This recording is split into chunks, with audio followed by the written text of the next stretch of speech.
When Darth Maul and I faced Valkorion, we knew right away. He was the Sith Emperor, Lana. I know. When he was struck down, it released ripples through the Force.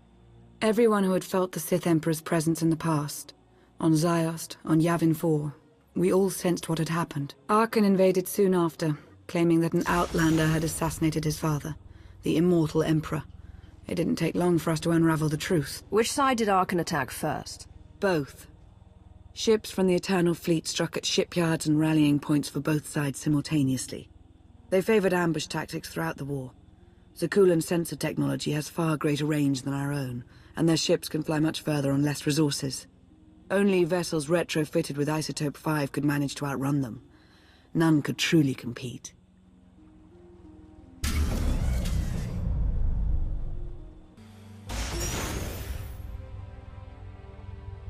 How long did the Republic and the Empire manage to hold out? Within 3 months, the bulk of our naval forces were disabled or eliminated, and the Republic was in the same situation.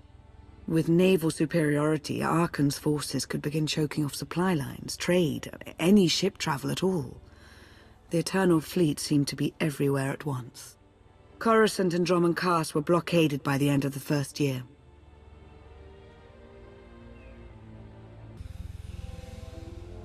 How did it end? The members of the Dark Council fought Arkan's invasion ruthlessly and lost.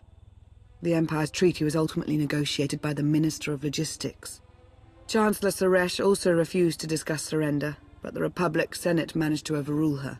A cadre of senators negotiated their own ceasefire terms. All of those senators have since been disgraced or dismissed. I'm sure you can imagine the likely culprit. What of my power base? Moff Pyron? The silencers? Many of the vessels equipped with the silencers were lost in the initial fighting. The rest disappeared along with the Pyrans somewhere in the far outer rim. It is presumed that they were ambushed by the Eternal Fleet, but no wreckage has been found. We must carry on without them. So far, the treaties with Zakul have held. But that will not last forever.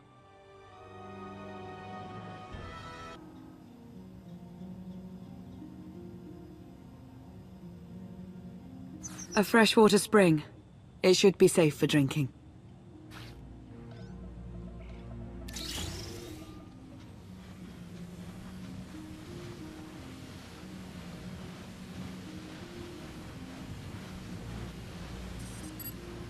So the Eternal Fleet overwhelmed both the Republic and the Empire. What was the result? Both sides are forced to pay a heavy tribute to Zakul, mainly raw materials and resources. They're also held under an arms limitation statute. The Empire and the Republic are both breaking it, of course, but they're still incapable of challenging the throne directly.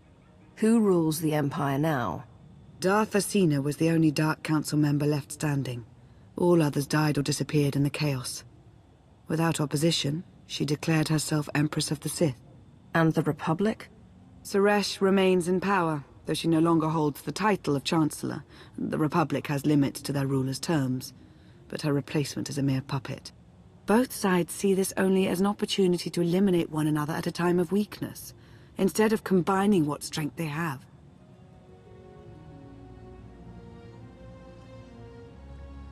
Arkan does nothing to prevent violence between them, so long as their tribute is paid and no one challenges Zakul's superiority. I'm surprised Arkan didn't try to destroy both governments. He obviously had the firepower. I don't think Arkan feels any desire to actually govern our portion of the galaxy. For now, he sees it as a backwater, useful only for resources. Powerful Zakulan battle stations have been placed in orbit around key worlds to watch for possible uprisings, but there are no ongoing planetary occupations. The ships of the Eternal Fleet simply patrol at random, while the tribute paid to Zakul gradually chokes all economic potential. What about my team? My ship? I have allies looking for them as we speak. With all of the chaos of the last few years, though, it will take time to find them all. For now, we make do with ourselves, KOTH, and HK. You obviously put a lot of thought into getting me out. Did you think about what would come after? Of course, though I admittedly didn't plan on being stranded in this swamp. For now, let's take things one step at a time. So why me? You clearly went to a lot of trouble to get me out of Carbonite. Before you were captured, you accomplished things no one else dared to attempt. You changed the galaxy more than once, and if things have ever needed to change, now is the time.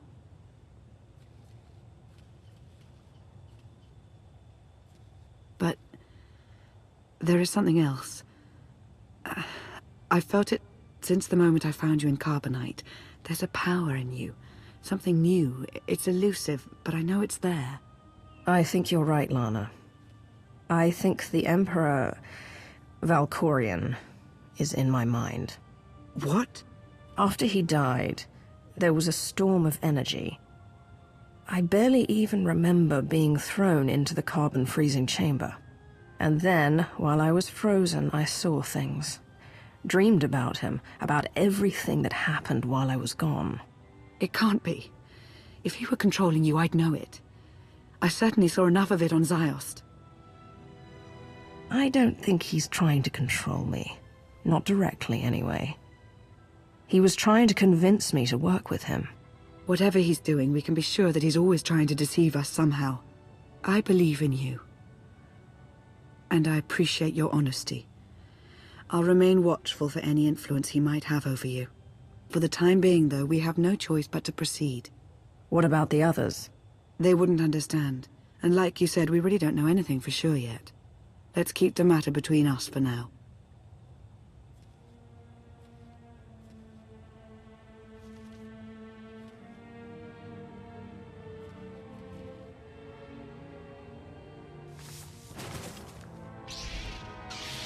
Salutation. It is a pleasure to see you again so soon, Masters. I have encountered minimal resistance in my patrol. How minimal?